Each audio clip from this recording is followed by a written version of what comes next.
નમસ્કાર, એશિયાના સૌથી જૂના અખબાર મુંબઈ સમાચારના ડિજિટલ પ્લેટફોર્મ પર આપનું સ્વાગત છે. હું છું જીગર પંડ્યા. નજર કરીશું મુખ્ય સમાચાર. તલાક બાદ મુસ્લિમ મહિલા ગુજરાન ભથ્થું માગી શકશે. સુપ્રીમ કોર્ટે આપ્યો મહત્વપૂર્ણ ચુકાદો. સુપ્રીમ કોર્ટના ચુકાદાથી એવી મુસ્લિમ મહિલાઓને મોટી રાહત મળી છે જેમના તલાક થઈ ગયા છે. કોર્ટે બુધવારે ચુકાદામાં કહ્યું કે મુસ્લિમ મહિલાઓ તેમના પતિ વિરુદ્ધ CRPCની કલમ 125 હેઠળ ભરણ પોષણ માટે અરજી દાખલ કરી શકશે. રાજ્યમાં મેઘરાજાની સવારી યથાવત છે. સમગ્ર સૌરાષ્ટ્ર સહિત તમામ જિલ્લાઓમાં વરસાદ વાવણી લાયક વરસી રહ્યો છે.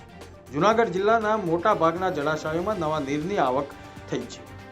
વંથલીમાં આવેલા ઓજત વિયર ડેમની સપાટી 25.35 મીટર પર પહોંચી છે.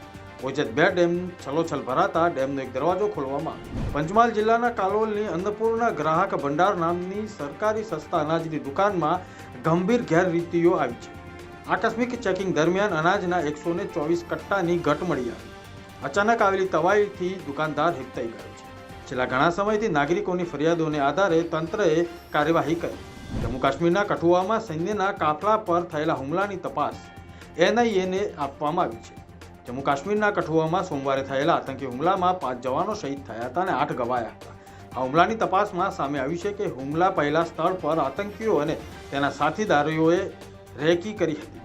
ઉત્તરાખંડના ચમોલીમાં પાતાળગંગા વિસ્તારમાં ભયાનક ભૂસ્ખલનની ઘટના બની છે, જેને કારણે જોશીમઠ બદ્રીનાથ હાઈવે તાત્કાલિક ધોરણે બંધ કરી દેવામાં આવ્યો છે.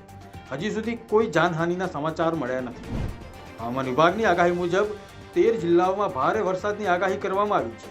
સૌરાષ્ટ્રમાં 4, મધ્ય ગુજરાતમાં 3 અને દક્ષિણ ગુજરાતમાં 6 જિલ્લાઓનો સમાવેશ થાય છે. હવામાન વિભાગે ગુજરાતના 3 જિલ્લામાં યલો એલર્ટ આપ્યું છે.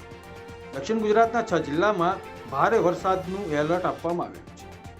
ગીર સોમનાથમાં પણ ભારે વરસાદ વરસી શકે છે. પંચમહાલ, દાહોદ અને છોટાઉદેપુરમાં ભારે વરસાદની આગાહી કરવામાં આવી છે. જમ્મુ કાશ્મીરના કઠુઆમાં ભારતીય સેનાના 5 જવાન શહીદ થયા હતા. જે 5 સૈનિકોના મોત થયા છે તે તમામ ઉત્તરાખંડના છે. રાજ્ય આ શહાદત પર ગર્વ કરી રહ્યું છે. તો બીજી તરફ સૈનિક પરિવારોમાં શોકનો માહોલ છે. એક પરિવાર એવો પણ છે જેમના 2 પુત્રએ દેશ માટે શહીદી વહોરી છે. આ પરિવાર પર દુઃખનો પહાડ તૂટી પડ્યો છે. વડાપ્રધાન નરેન્દ્ર મોદીની 2 દિવસીય રશિયા પ્રવાસ પર હતા.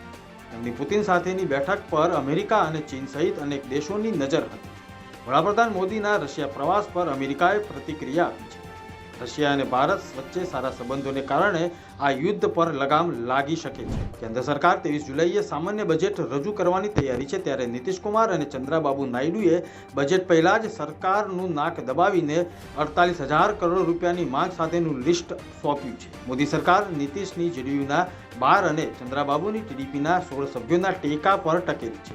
તેનો લાભ ઉઠાવીને બંને મોદી સરકાર પાસે ધાર્યું કરવાની ફિરાકમાં છે. બોલિવૂડ એક્ટ્રેસ જેકલિન ફર્નાન્ડીઝની મુશ્કેલી ઓછી નથી થઈ. મહાઠગ સુકેશ ચંદ્રશેખરથી તેનો પીછો નથી છૂટી રહ્યો. ઈડીએ ફરી એકવાર તેને સમન્સ મોકલ્યું છે. ચંદ્રશેખર દ્વારા ચલાવવામાં આવી રહેલી કથિત બળજબરીપૂર્વક વસૂલી રેકેટ સંબંધિત મની લોન્ડરિંગ કેસમાં જેકલિનને સમન્સ મોકલવામાં આવ્યું છે. આ હતા અત્યાર સુધીના મુખ્ય સમાચાર. જોતા રહો મુંબઈ સમાચારનું ડિજિટલ પ્લેટફોર્મ. નમસ્કાર.